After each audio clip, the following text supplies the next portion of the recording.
Hello, everyone, and welcome to Soft Stories. I'm Stratton, and this is Pepper, and today we are going to be finishing our reading of 20,000 Leagues Under the Sea by Jules Verne. Once we have completed this journey beneath the waves, I'm sorry to say that I'm going to be taking a brief hiatus from the channel. I love doing these readings and engaging with those of you who have been so kind as to reach out to me. But I think that the format of it is not well suited to the YouTube viewer experience or algorithm. I'm sure that there is some way to make content like this palatable and easily digestible. Hour-long videos coming out once a week can be difficult, I think, and my metrics on YouTube certainly prove that. I thank everyone who has taken the time to subscribe and to comment on these videos and to watch them, of course. This is not the end for Soft Stories, but I think I need to do a little bit of retooling so that I can come back and bring you more stories told in a similar fashion, but in maybe a more easily digestible form. If you have any ideas about how this could be accomplished, I would love to hear them. Please feel free to comment below or send me an email.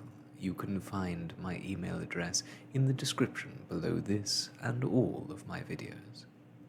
Thank you so much for your engagement thus far, and I look forward to returning soon with a product that is more polished, more direct, and better than ever before. Thank you for your patience. But before I leave you, we have a few final chapters left so that we can find out what becomes of Monsieur Aronnax, his faithful Conseil, Ned Land, and the enigmatic Captain Nemo. So, without any further ado, let us pick up our story again with Chapter 45, A Hecatomb. This strange way of talking, the unexpectedness of seeing such a wreck, the story of a patriotic ship told at first in a cold way, but then building up to a strong emotion in the final words, and this name of the Revenge, the significance of which did not escape me. All these things made a deep impression on me. I did not take my eyes off the captain. He had stretched his arms out toward the sea and was looking at the glorious wreck with a glowing expression on his face. Perhaps I would never know who he was, where he came from, or where he was going.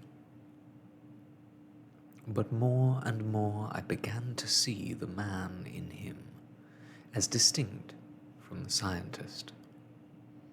It was not an ordinary hatred of his fellow men which had made him and his crew shut themselves up inside the Nautilus, but one that was so monstrous or sublime that time could never weaken it.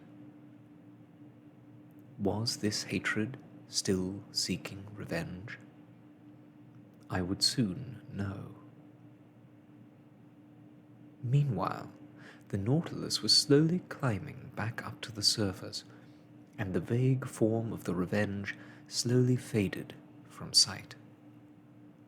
Soon a light rolling told me we had surfaced. Just then, I heard a dull explosion. I looked at the captain. He did not move. "What's that?" I asked. The captain did not answer. I left him and went up on the platform.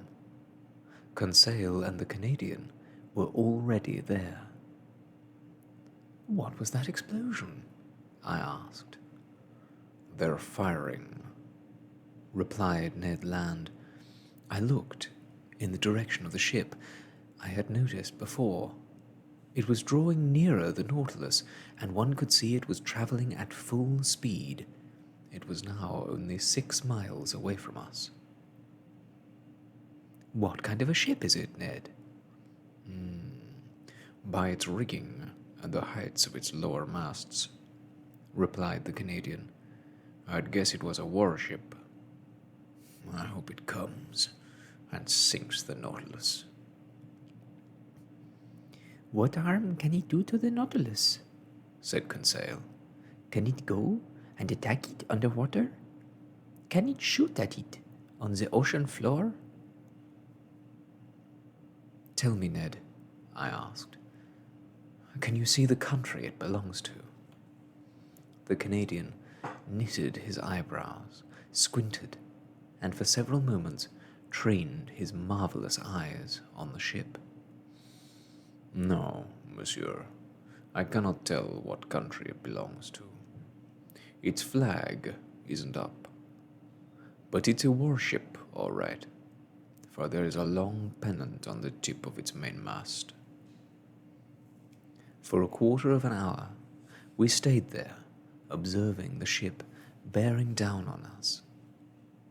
It seemed impossible, however, that it could have sighted the Nautilus from that distance, much less known it was a submarine.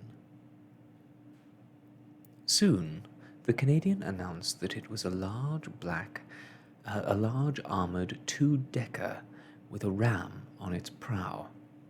Thick black smoke rose from its 2 funnels.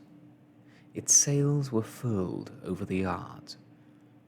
It was flying no flag, and it was still too far away to make out the colors of its pennant, which was floating in the wind like a thin ribbon. It was advancing rapidly. If Captain Nemo allowed it to get near, we might have a chance of escape. "Monsieur," said Ned Land, "if this ship comes within a mile of us, I'm going to jump into the water, and I'd advise you to do the same." I did not answer, but merely kept looking at the ship looming larger and larger on the horizon. Whether it was English, French, American, or Russian, it would certainly welcome us on board. "I would like to remind Monsieur," said Conseil, "that we are reasonably experienced swimmers. So I will take the responsibility of helping Monsieur get to the ship if he intends to follow Ned Land." I was about to reply when a puff of white smoke appeared near the bow of the warship. Several seconds later, there was a big splash of some heavy object landing to the rear of the Nautilus. Soon the sound of a detonation reached my ears. "What? Are they firing at us?" I cried. "Good work, fellows," murmured the Canadian. So, they don't take us for shipwrecked men hanging on to the remains of their boat. "If Monsieur doesn't... Oh, goodness!" exclaimed Conseil, shaking off the water another shell had splashed on him. "If Monsieur doesn't mind me saying so, they've sighted the narwhal and are firing on it." "But they must have seen there are men on it," I cried. "Maybe that's why they're firing," replied Ned Land, looking at me. All of a sudden, everything became clear. Undoubtedly, people now knew what this so-called monster really was. In its collision with the Abraham Lincoln, when Ned Land had struck it with his harpoon, Commander Farragut had probably seen that the narwhal was a submarine, and therefore even more dangerous than a monstrous whale. Yes, this was probably the case. And now, throughout the world's oceans, people were undoubtedly pursuing this terrible weapon of destruction. And terrible it indeed would have been if Captain Nemo, as one might have supposed, had decided to use the Nautilus as an instrument of revenge. And hadn't it attacked some ship during that night we were locked in the cell in the middle of the Indian Ocean? That man, now buried in the coral cemetery, hadn't he been a victim of a collision brought on by the Nautilus? Yes, there was no other explanation. Part of Captain Nemo's mysterious life was becoming clear. And even though his identity was unknown, at least now the nations which had joined up against him were no longer chasing a phantom, but a man who had vowed an everlasting hatred against them. All this extraordinarily past rose up before my eyes. And now, instead of finding friends on the ship approaching us, I knew we could only find pitiless enemies. Meanwhile, more and more shells began to land around us. Some of them would strike the surface of the water and ricochet into the distance, but none hit the Nautilus. The armored vessel was now less than 3 miles away. In spite of its violent cannonade, which, with a direct hit, might have proved fatal to the Nautilus, Captain Nemo did not come up on deck. Just then, the Canadian said, "Monsieur, we must do whatever we can to get out of this situation. Let's signal them. Then, by God, maybe they'll understand we're friends." Ned Land took out his handkerchief to wave it in the air, but he had scarcely unfolded it when, in spite of his great strength, he was struck down by a hand of iron. "You fool!" cried the captain. "Do you want me to nail you to the prow of the Nautilus before it rams that ship?" However terrible Captain Nemo may have been to hear, he was even more terrible to see. In his excitement, his heart must have ceased beating for an instant, for his face was pale. The pupils of his eyes were fearfully contracted. He was leaning forward, twisting Ned's shoulders with his hands. He then let him go, and turning toward the warship raining shells around him, he shouted in a powerful voice, "Do you know who I am, O ship of an accursed nation? I do not need to see your colors to recognize you. Look, here are mine." And Captain Nemo unfurled on the front part of the platform a black flag, similar to the one he had planted at the South Pole. Just then, a shell struck the hull of the Nautilus, but instead of penetrating, it ricocheted off near the captain and flew off to spend itself in the sea. Captain Nemo shrugged his shoulders. Then, turning to me, he said in a curt tone of voice, "Go below, you and your friends." "Captain," I cried, "are you going to attack this ship?"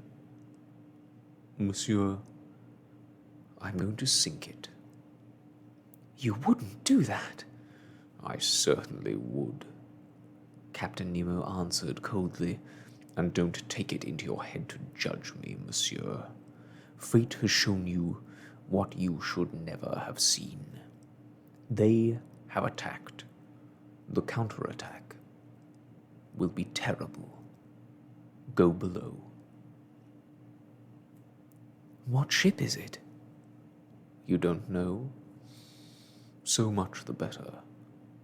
Then, at least, its nationality will remain a secret for you. Go below. Ned, Conseil, and I could do little but obey. Captain Nemo was surrounded by 15 or so sailors, looking with implacable hatred at the vessel bearing down on them. The same need for revenge seemed to animate every one of their souls. Just as I was going below, I felt another shell graze the hull of the Nautilus, and I heard the captain shout, "Strike, mad ship! Waste your shells! You won't escape the Nautilus's spur. But you shall not perish here. I don't want your wreckage mixed with that of the Revenge." I went to my cabin. The captain and the first mate had remained on the platform. The propeller started turning. The Nautilus sped off and was soon beyond reach of the shells, but the chase continued, and Captain Nemo merely kept his distance. Toward 4 in the afternoon, I could no longer contain my impatience and anxiety, and I went back to the central companionway. The hatch was still open. I ventured out onto the platform. The captain was still there, pacing nervously up and down. He would occasionally stop and look at the ship, which was now 5 or 6 miles to leeward. The Nautilus was stalking around it like a wild beast, leading it on to the east and allowing itself to be pursued. Nevertheless, the captain did not attack. Had he not yet made up his mind? I wanted to make one last attempt to prevent the oncoming disaster, but I had scarcely started in when Captain Nemo silenced me by saying, "I am the law and justice. I am the oppressed, and there is the oppressor. It is through him I lost everything I loved, cherished, or worshipped. My country, wife, children, father, mother. I saw them all perish. Everything I hate is there. Now shut your mouth." I took one last look at the warship, pushing forward at full steam. Then I went back to rejoin Ned and Conseil. "We must escape," I cried. "Good," said Ned. "What ship is it?" "I don't know, but whatever ship it is, it will be sunk before nightfall. All the same, it will be better to go down with her than be accomplices to a reprisal whose fairness we have no way of judging." "I agree with you," replied Ned Land coolly. "Let's wait for nighttime." Night came. A deep silence reigned on board. The compass showed that the Nautilus had not altered its course. I could hear its propeller churning the water in a regular rhythm. It stayed on the surface and rolled gently from side to side. My companions and I had resolved to escape as soon as the ship was close enough either to hear or see us, for the moon, 3 days short of being full, was shining brightly. Once aboard the other ship, although we could not prevent the danger threatening it, we could, at least, do everything the circumstances would allow. Several times I thought the Nautilus was getting into position for an attack, but it was merely content to let its adversary draw near and then resume its flight. Part of the night passed without incident. We waited for our chance. We were too excited to talk very much. Ned Land wanted to jump into the sea then and there, but I made him wait. My theory was that the Nautilus would attack this two-decker on the surface, which would make escape not only possible, but easy. At 3 in the morning, I went out on deck, full of anxiety. Captain Nemo was still there. He was standing in the bow near his flag, which a light breeze was unfurling over his head. His eyes did not leave the warship. The intensity with which he looked at it seemed to draw it on, hold it spellbound, and make it follow in the Nautilus's wake, more surely than if it were being towed. The moon was then just passing its zenith. Jupiter was rising in the east. In the midst of this peaceful scene, with the sky and water rivaling each other in tranquility, the sea offered night's planet the most beautiful mirror that had ever reflected its image. The ship was 2 miles away from us. It had drawn nearer, always making for the glow that told it where the Nautilus was. I could see its green and red riding lights and its white navigation light hanging from the forestays. A dim glow lit up the rigging, indicating that its fires had been stoked to their utmost. Showers of sparks and burning cinders escaped from the funnels, looking like stars in the night. I stayed there till 6 in the morning, without Captain Nemo seeming to notice my presence. The ship remained 1.5 miles away, and with the first gleam of dawn, its cannonade began again. The moment could not be far off now, when the Nautilus would attack its adversary, and my companions and I would leave forever this man who I dared not judge. I was about to go below and tell them to get ready, when the first mate, accompanied by several sailors, appeared on the platform. Captain Nemo either did not see them or did not choose to notice them. Certain operations were carried out which might have been the Nautilus's version of clearing the decks for action. They could not have been simpler. First, the jackstay which formed the railing around the platform was lowered. Then the helmsman's compartment and that containing the searchlight were let down into the hull until they were flush with the top of the submarine. Now the surface of this long, steel-plated cigar had nothing whatever protruding which might have inhibited its movements. I returned to the lounge.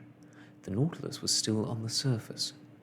Several streaks of morning light filtered down through the water. When the waves took on certain specific shapes, the glass panels would be lit up by a red glow from the rising sun. This terrible day of June the 2nd was beginning. At 7 o'clock, the log showed that the Nautilus was reducing its speed. I realized it was letting the other ship draw nearer. Now the sound of detonations was considerably louder. Shells churned up the surrounding water and spun into the depths with a strange hissing noise. "My friends," I said, "the time has come. Let's shake hands. May God preserve us." Ned Land was resolute, Conseil calm, and I so nervous I was scarcely able to contain myself. We entered the library, but just as I opened the door leading to the central companionway, I heard the hatch close sharply overhead. The Canadian rushed for the stairs, but I held him back. A well-known whistling noise told me that water was entering the reservoirs, and in fact, the The Nautilus had soon submerged a short way below the surface. I now realized what was going to happen, but it was too late for us to do anything about it. The Nautilus was not going to ram the two-decker along its waterline, where it was protected by impenetrable armor plate, but below, where its planks were no longer shielded by a metal covering. We were, once more, imprisoned. We were forced to witness the grim drama about to take place, but we scarcely had time to think. We had taken refuge in my room, and we just sat there, looking at one another without saying a word. I fell into a kind of daze. My mind stopped working. I was in the painful state of someone awaiting a horrible explosion. I waited and listened. I lived only through my sense of hearing.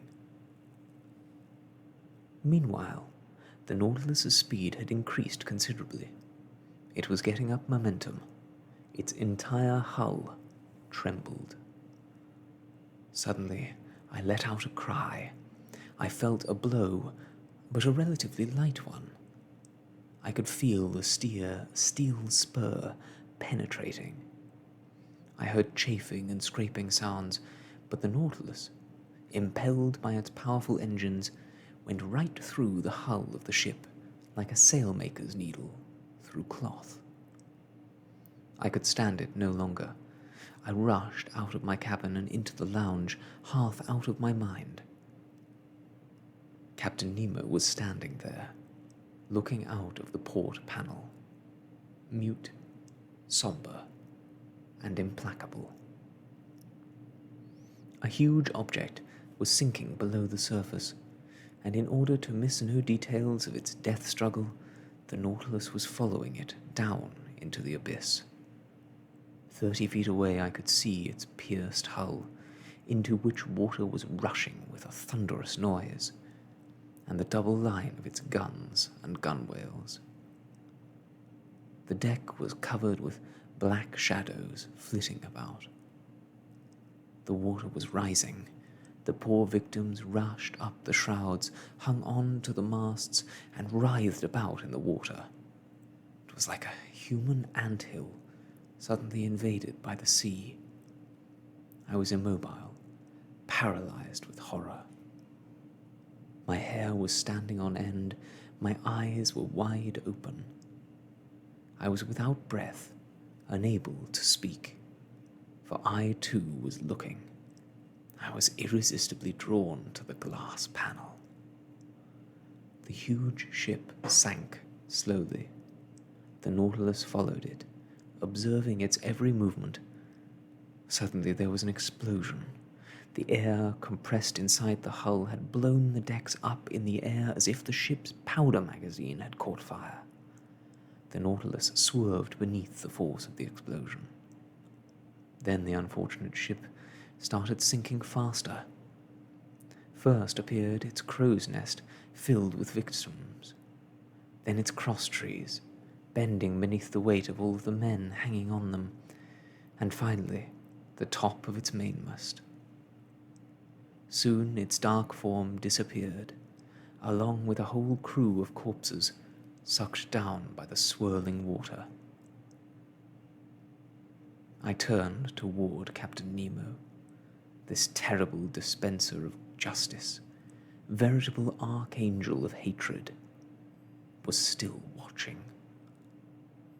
When it was all over, he went toward the door of his cabin, opened it, and entered.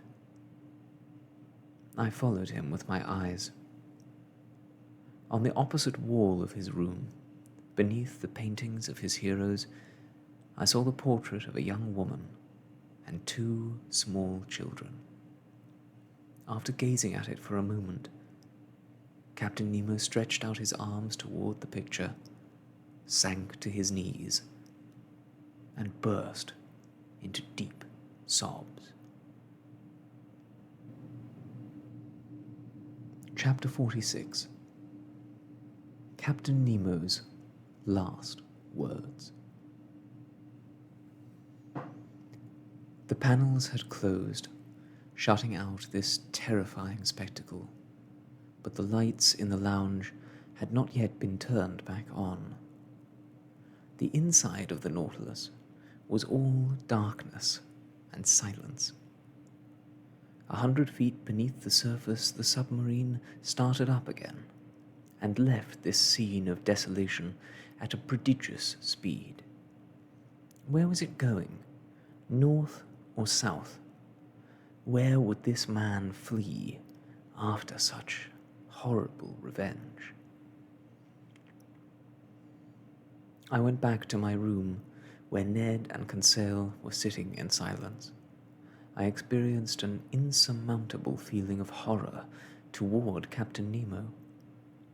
No matter how much he had suffered at the hands of men, he had no right to punish them like this. And moreover, he had made me, if not an accomplice, at least a witness to his vengeance. It was too much. At 11 o'clock, the lights were turned back on. I went back to the lounge. It was empty. I looked at the various instruments. The Nautilus was fleeing north at 25 knots, sometimes on the surface and sometimes at a depth of 30 feet. Once our position had been marked on the chart, I realized we were now entering the English Channel and were heading north at an incredible speed. We were traveling so rapidly that I could only get a fleeting glimpse of the fish in these waters. There were long-nosed sharks, hammerheads, and spotted dogfish common to these waters, large eagle rays, swarms of seahorses looking like so many knights in a game of chess, eels writhing about like squibs in fireworks, armies of crabs fleeing sideways with their pincers crossed over their shells, and finally schools of porpoises struggling to keep up with the Nautilus.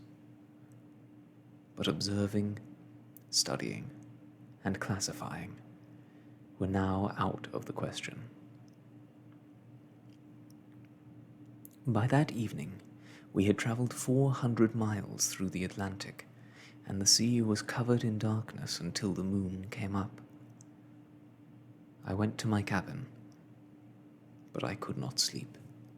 I was troubled by nightmares. The horrible scene of destruction kept reappearing before my eyes. From now on, who could say into what part of the North Atlantic basin the Nautilus would take us? And always traveling at such speeds through these northern mists. Would we go to Spitzbergen or Novaya Zemlya? Would we sail through the unknown waters of the White Sea, the Kara Sea, Ob Bay, visit the Lyakov Islands and the unexplored northern coasts of Asia? I had no way of knowing. I could no longer calculate the passage of time, for the clocks on board had stopped. It seemed as if night and day, as happens in polar regions, no longer followed each other in their normal order. I felt myself entering a strange world in which Edgar Allan Poe would have been at home. Any moment I expected to see, like the fabulous Gordon Pym, a shrouded human figure, very far larger in its proportions than any dweller among men, lying athwart the cataract which bars all access to the North Pole. I estimated, though I could be wrong, that the Nautilus went on sailing like this for 15 or 20 days, and I do not know how long this part of our journey would have lasted had it not ended in catastrophe. I no longer saw anything of Captain Nemo or of his first mate. Not even a single member of the crew was seen. The Nautilus cruised almost continually underwater. When it surfaced in order to renew its air supply, the hatches would open and close automatically. Our position was no longer marked on the chart. I did not even know where we were. I must say, too, that the Canadian had reached the end of his strength and patience, and he, too, no longer put in an appearance. Conseil could not get a single word out of him, and he was afraid that in a fit of madness or homesickness he might commit suicide. He therefore showed his devotion by never leaving his side. But, as one can see, our situation had become impossible. One morning, of what day I could not say, I had finally dozed off in the early hours toward dawn, but my sleep was troubled and unhealthy. When I awoke, I saw Ned Land leaning over me, and he said, in a low voice, "This is our chance." I sat up. "When?" I asked. "Tonight. All surveillance on board seems to have disappeared. The whole ship is in a kind of daze. Will you be ready to go, monsieur?" "Yes." "Where are we?" "Within sight of some land. I made out through the fog this morning, about 20 miles to the east." "What country is it?" "I don't know, but whatever country it is, we're going to take refuge there." "Good, Ned. We'll go tonight, even if the sea swallows us up." "The sea's bad, and the wind's blowing strong, but the idea of going 20 miles in the Nautilus's light dinghy doesn't worry me. I've been able to store some food and several bottles of water on it without the crew seeing me." "I'm with you, Ned. But let me tell you," added the Canadian, "that if we're caught, I'm going to defend myself, even if I die doing it." "We'll die together, Ned, my friend." I had made up my mind to risk everything. Ned Land left my cabin. I went out on the platform where I could scarcely stand up for the waves beating against the ship. The sky looked menacing, but since there was land off there in the thick fog, we had to try to escape, and with no further delay. I went down to the lounge, half fearing and yet half desiring to meet Captain Nemo. What would I have said to him? Would I have been able to hide the involuntary horror I felt for him? No. It was best to avoid him, to forget him. And yet, how long that day seemed, the last I was to spend on board the Nautilus. I remained alone. Ned Land and Conseil avoided speaking to me out of fear of betraying our project. I dined at 6, but I was not hungry. However, I forced myself to eat in order to conserve my strength. At 6:30, Ned Land entered my cabin and said, "We won't see each other again before we leave. At 10 o'clock, the moon won't be up yet. We'll be able to take advantage of the darkness. You come to the dinghy. Conseil and I will be waiting for you there." Then the Canadian left, without giving me time to answer. I wanted to check the Nautilus's direction. I went into the lounge. We were heading north-northeast, very fast, at a depth of 160 feet. I took one last look at the wonders of nature and the masterpieces of art brought together in this museum, at this unrivaled collection, destined one day to perish at the bottom of the sea along with the man who had gathered it together. I stayed there for an hour, bathed in the light emanating from the electrically illuminated ceiling, going over the treasures gleaming in their showcases. Then I went back to my room. I got dressed in thick sea clothes. I got my notes together and tucked them carefully inside my jacket. My heart was beating fast, and I was unable to calm my nerves. My excitement and uneasiness would certainly have betrayed me to Captain Nemo. What was he doing at that moment? I listened at the door of his room. I could hear footsteps. Captain Nemo was there. He had not yet gone to bed. I thought that at any moment he would appear and ask me why I wanted to escape. I was continually startled by false alarms, which were mainly small noises, magnified by my imagination. This frame of mind got so bad that I thought it would be best to enter the captain's cabin, see him face to face, and weather the storm of his look. But this was the idea of a madman.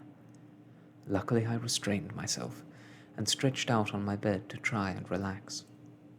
My nerves calmed down a bit, but in my still overstimulated mind I thought back over my whole life aboard the Nautilus, all the unfortunate and fortunate incidents which had taken place, from the disappearance of the Abraham Lincoln to the underwater hunting expedition, Torres Strait, the savages of New Guinea, the running aground, the coral ceremony, the passage beneath Suez, Santorin Island, the Cretan diver, Vigo Bay, Atlantis, the Great Ice Barrier, the South Pole, the imprisonment in the ice, the fight with the squid, the storm in the Gulf Stream, the Revenge, and the grisly scene of the ship, sunk with all hands. All these events passed before my eyes like one of those moving backdrops in a theatre.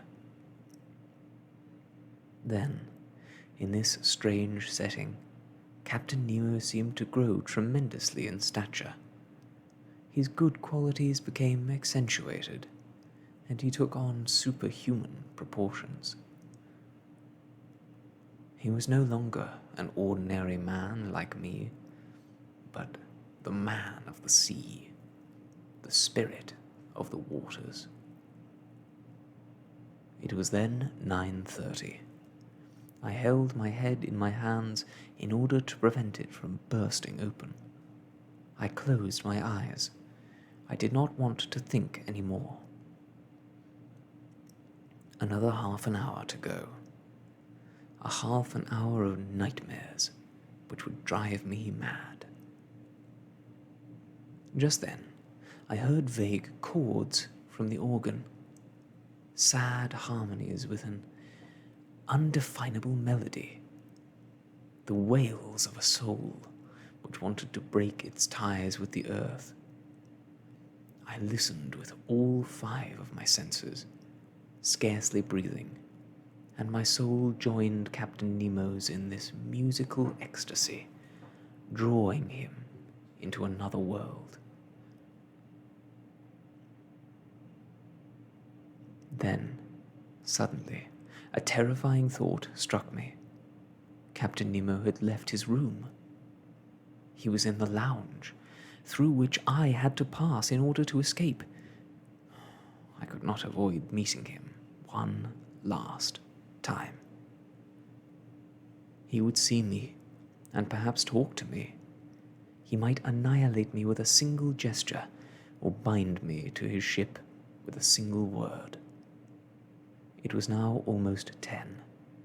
The time had come to leave my room and rejoin my companions. I could not hesitate, even if Captain Nemo barred my way.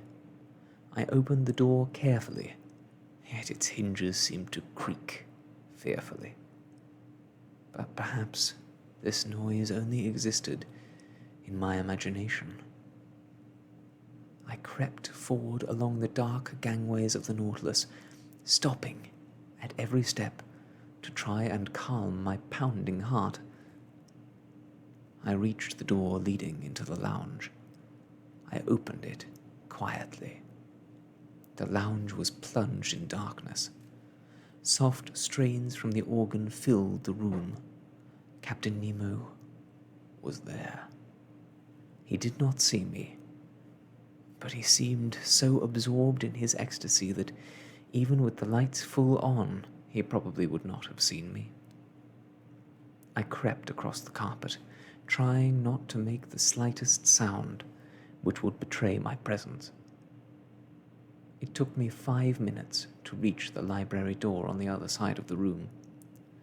I was about to open it when a sigh from Captain Nemo rooted me to the spot. I realized he was getting up. I could even make him out in the few rays of light entering from the library. He came silently towards me with his arms crossed. He was gliding like a ghost rather than walking. His chest was heaving with sobs. I heard him murmur these words, the last I ever heard from him. Almighty God, enough, enough. Was it remorse escaping from this man's conscience? I rushed into the library in a state of desperation. I climbed the central companionway, went along the upper gangway, and arrived at the dinghy. I climbed through the hatch and found my 2 companions already inside. "Let's go! Let's go!" I cried. "We're ready," replied the Canadian. Ned Land had brought along a wrench, and first he closed and bolted the hatch in the hull of the Nautilus. Then, after shutting the other hatch in the dinghy, the Canadian started to unfasten the bolts still holding us to the submarine. Suddenly, we heard a noise inside the Nautilus. There were voices, talking excitedly. What was it? Had someone discovered our escape? I felt Ned Land slip a dagger into my hand. "Don't worry," I murmured. "We'll know how to die." The Canadian had stopped undoing the bolts, but one word, 20 times repeated, told me what was causing all the disturbance aboard the Nautilus. It was not us causing the excitement among the crew. "The maelstrom! The maelstrom!" they cried. The maelstrom. In the midst of our terrifying situation, could a more frightening word have reached our ears? Were we in those dangerous waters off the coast of Norway? Was the Nautilus being dragged down into the abyss just as our dinghy was about to float free from its flanks? As is well known, during ebb tide, the waters rush out between the Lofoten and the Faroe Islands with a tremendous violence. There they form a whirlpool from which no ship has ever been able to escape. Monstrous waves converge from all points of the horizon. They form this chasm so justly called the navel of the ocean. It can pull things in from a distance of 10 miles and drag down not only ships and whales, but even polar bears from farther north. And the Nautilus, unintentionally, or perhaps even intentionally, had gotten into this whirlpool. It started spinning around in smaller and smaller circles, and the dinghy, still fastened to the hull, was carried around with it at breakneck speed. I could feel us whirring around, and it made me dizzy and sick to my stomach. We were in a state of terror that cannot be imagined. Our circulation stopped, our nerves became dead, and our bodies broke out in a cold sweat as if we were at death's door. And what a din there was around our frail dinghy! What roars echoed back from a distance of several miles! What a noise the water made as it was dashed against the sharp rocks on the ocean floor, there where the hardest objects are shattered and tree trunks are worn down until they look like fur, as the Norwegians put it. What a predicament. We were being horribly tossed about. The Nautilus was struggling as if it were a human being fighting for its life. Its muscles of steel cracked. Sometimes it would stand up straight on end, and us with it. "We have to hold on," said Ned Land, "and screw the bolts back down. Our only chance is to stay attached to the Nautilus." He had scarcely finished his sentence when we heard a loud cracking noise. The bolts had given way. The dinghy was torn from its socket and thrown out into the middle of the whirlpool like a stone hurled from a sling.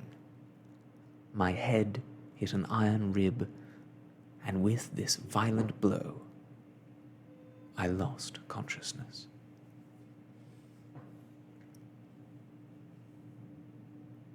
Chapter 47. Conclusion. Thus ended this voyage beneath the seas.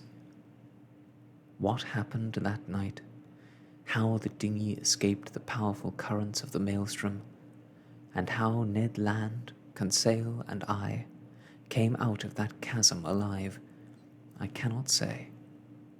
When I regained consciousness, I was lying in a fisherman's cottage on one of the Lofoten Islands. My two companions, safe and sound, were sitting next to me, holding me by the hand. We embraced each other with great emotion. For the moment, it is impossible to get back to France.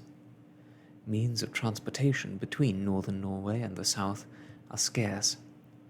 I have to wait for the steamboat which sails twice a month from North Cape.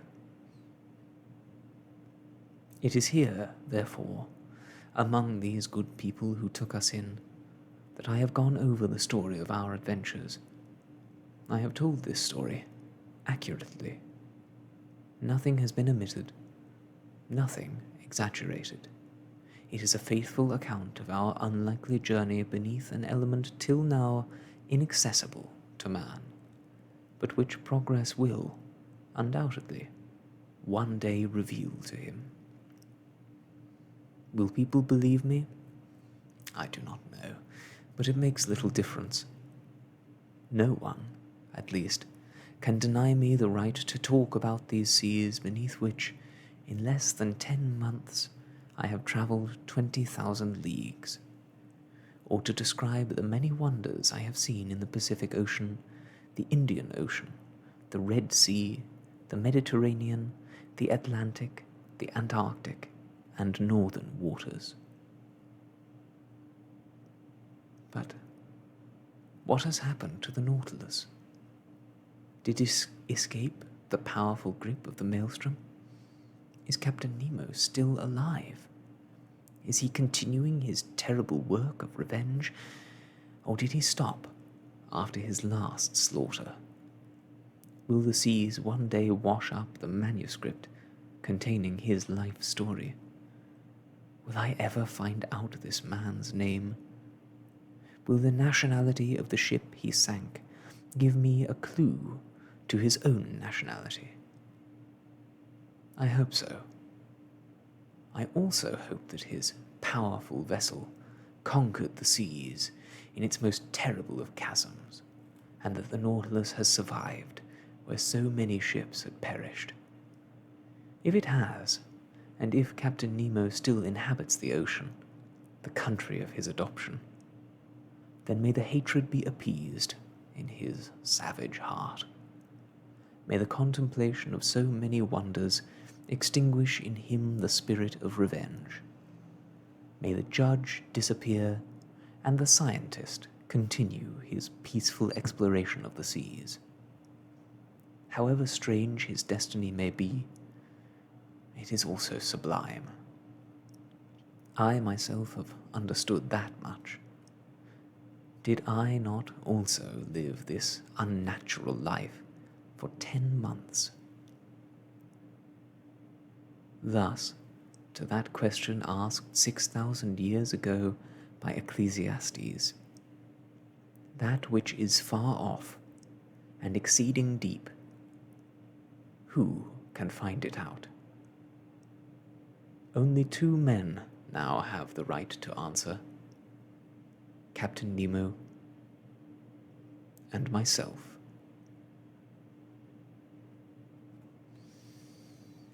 And that, my friends, is the end of 20,000 Leagues Under the Sea by Jules Verne. Thank you all so much for joining me on this extraordinary journey, this great work of literature which is so close to my heart for all its quirks, inaccuracies, and antiquated feelings. I hope that you have enjoyed this journey, and I apologize that we will not be starting our next quite so soon as I might have hoped.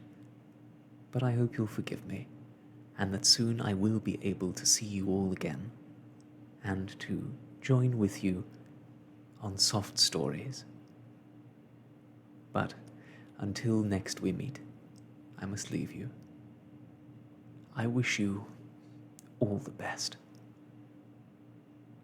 and goodbye.